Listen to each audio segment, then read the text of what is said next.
Hello दोस्तों, स्वागत है आपका हमारे YouTube चैनल पर। दोस्तों, छत की ढलाई होने के बाद छत की शटरिंग कितने दिन में खोलना चाहिए, इस टॉपिक से रिगार्डिंग 2-3 कमेंट आ चुके हैं। कमेंट का बेसिक क्वेश्चन ये था कि जो हम शटरिंग करके स्लैब की ढलाई कर दिए हैं, स्लैब की कास्टिंग कर दिए हैं, तो हमारा जो कॉन्ट्रैक्टर है वो बोल रहा है 10 दिन के बाद ही कि हम शटरिंग खोलना चाहते हैं, तो क्या वो खोलना सही होगा या नहीं। तो आज के इस वीडियो में हम आपको कुछ 2-4 पॉइंट्स बताएंगे और उसके बेसिस पे आपको समझाने की कोशिश करेंगे कि शटरिंग जो है वो कितने दिन में खोलनी चाहिए, चाहे शटरिंग हो चाहे सेंटरिंग हो। तो हम आपको कुछ 2-4 पॉइंट की हेल्प से आपको समझाते हैं। देखिए, होता क्या है कि जब हम छत की ढलाई कर देते हैं तो बहुत सारे साइडों पर देखा जाता है, जब हम साइट को विजिट भी करने जाते हैं तो क्लाइंट की तरफ से भी एक क्वेश्चन होता है कि सर शटरिंग कितने दिन में खोलनी चाहिए। तो देखिए, शटरिंग आपको कितने दिन में खोलना है ये बहुत सारी चीज़ों पे डिपेंड करता है। जैसे कि आपका जो है प्रोजेक्ट कौन सा है, आपने जो सीमेंट यूज़ किया है वो कौन सा सीमेंट यूज़ किया है, जिस समय आपकी स्लैब की कास्टिंग हुई है वो अभी का वेदर कैसा चल रहा है, समर चल रहा है कि विंटर चल रहा है, आपने सीमेंट कौन सा यूज़ करा है, और एक कॉलम से दूसरे कॉलम के बीच का डिस्टेंस क्या है। तो ये जो 4 पॉइंट हैं, इन 4 पॉइंट की हेल्प से मैं आपको समझाऊंगा। पहले मैं थोड़े डिटेल में ये चारों पॉइंट को एक्सप्लेन कर देता हूँ। मैंने पहले आपको बताया कि ये प्रोजेक्ट कौन सा है आपका, इस पर भी डिपेंड करता है। अगर आपका कमर्शियल प्रोजेक्ट है तो उसके लिए आपको जो है आपका स्ट्रक्चरल इंजीनियर आपको सारी चीजें बताता है। आपका अगर रेसिडेंशियल प्रोजेक्ट है तो आप एक मोटा मोटी आंकड़ा ले सकते हैं कि आपका जो प्रोजेक्ट होगा उस पर डेड लोड आने वाला होगा, उसका बिल्डिंग का खुद का सेल्फ लोड होगा। कमर्शियल में जो है वो 6 इंच की 7 इंच की स्लैब की कास्टिंग करी जाती है, रेसिडेंशियल प्रोजेक्ट में 4 इंच 5 इंच की करी जाती है। तो इन सारे चीज़ों पे भी डिपेंड करता है। दूसरा हमारा वेदर कंडीशन।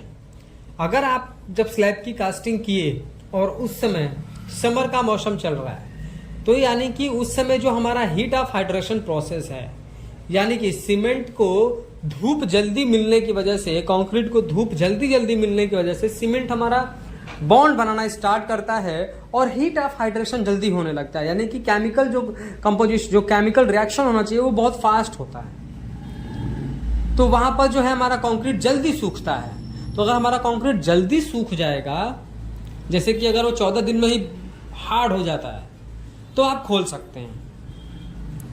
और अगर विंटर का टाइम चल रहा है तो धूप कम मिलता है, जिसकी वजह से आपका स्लैब में 14 दिन पे अगर आप शटरिंग खोलते हैं तो उसमें लचीलापन आ सकता है, थोड़ा डिफ्लेक्शन हो सकता है, क्योंकि बहुत ज़्यादा धूप मिलता नहीं है तो हीट ऑफ हाइड्रेशन नहीं हो पाता है। तो हमारा एक वेदर भी एक मोस्ट इंपॉर्टेंट कंडीशन है।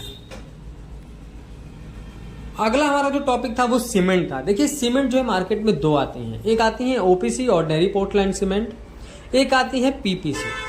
ऑर्डिनरी पोर्टलैंड सीमेंट जो है वो स्ट्रेंथ बहुत जल्दी अचीव करने लगता है, पीपीसी थोड़ा स्लो करता है। इसीलिए डिपेंड करता है कि आपने सीमेंट कौन सा यूज करा है। देखिए, ज्यादातर लोग पीपीसी ही यूज करते हैं। पोर्टलैंड पोज़ोलाना सीमेंट ही आजकल मार्केट में ज्यादा मिल रहा है, 53 ग्रेड में ही ये बस आता है। तो पीपीसी इस समय ज्यादा यूज किया जाता है, मैक्सिमम ये इजीली तरीके से मिल भी जाता है। तो देखिए, पीपीसी जो है, जो पीपीसी का सीमेंट का अगर आप कंक्रीट बनाते हैं तो एक दिन के बाद जो वो कंक्रीट की स्ट्रेंथ होगी वो 16% तक गेन कर लेता है। 3 दिन में वो 40% तक गेन कर लेता है। 7 दिन पे वो 65% के आसपास स्ट्रेंथ गेन कर लेता है और 14 दिन पे 90% स्ट्रेंथ गेन कर लेता है। मैं पीपीसी के बारे में बता रहा हूँ।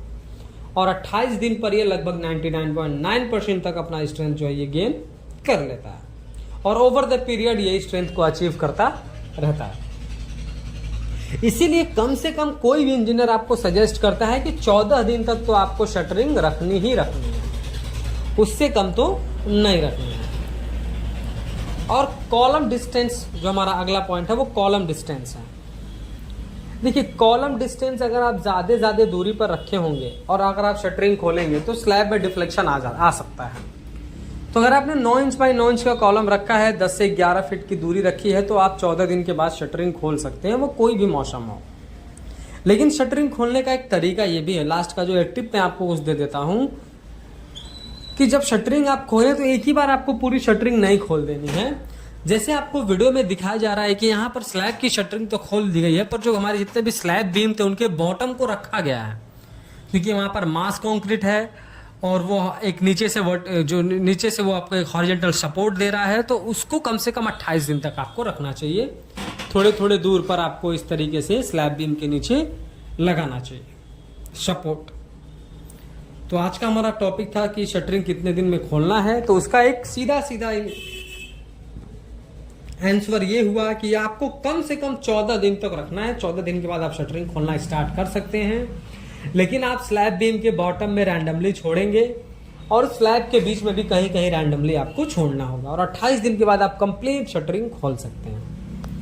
वीडियो पसंद आया हो तो प्लीज़ वीडियो को लाइक कर दें, और अगर चैनल पर नए हैं कंस्ट्रक्शन से रिलेटेड ऐसे ही इंफॉर्मेटिव वीडियोज इन फ्यूचर देखना चाहते हैं तो प्लीज़ चैनल को सब्सक्राइब करके बेल नोटिफिकेशन को ऑल पर प्रेस कर दें। Thank you.